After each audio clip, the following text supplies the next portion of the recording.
Hello అండి, నమస్తే. ఈరోజు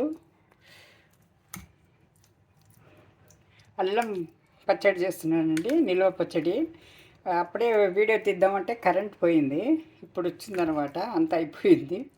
ఇదిగోండి అల్లం ముక్కలు ఒక 150 గ్రామ్స్, ఒక టమాటా పండు, తర్వాత వచ్చింది టమరిన్ గుజ్జు ఒక 1.5 స్పూన్ అండి.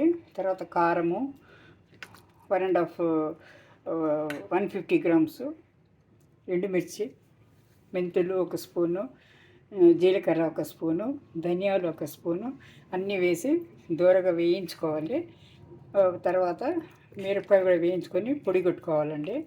తర్వాత వచ్చింది టమాటాలు, అల్లం ముక్కలు బాగా క్లీన్ చేసుకొని చిన్న చిన్న ముక్కలు వేసుకొని బాగా నూనె వేసి వేయించుకోవాలండి.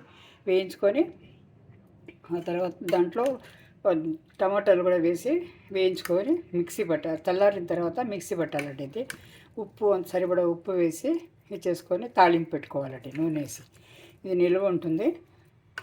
కొద్దిగా బెల్లం చివరిలో బెల్లం వేయాలండి, ఎందుకంటే ఎల్లుల్లిపాయలు అల్లం ఘాటు కాబట్టి కొద్దిగా బెల్లం కలుపుకొని కొద్దిగా ఒక పించు బెల్లం కలుపుకొని వేసుకుంటే ఇలా వస్తుందండి టమాటోది. ఇది చల్లారిన తర్వాత బాటిల్స్లో ఎత్తి పెట్టుకుంటే నిల్వ ఉంటుందండి చక్కగా. ఇది ఇక్కడ మనకు జొన్న రొట్టెలు కానీ,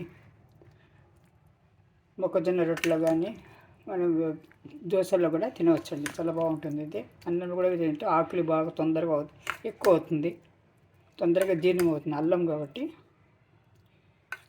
ఎక్కువ జీర్ణం అవుతుందండి. ఇదేంటి అల్లం పచ్చడి. నూనె ఒక 300 గ్రాముల దాకా అయిందండి నూనె.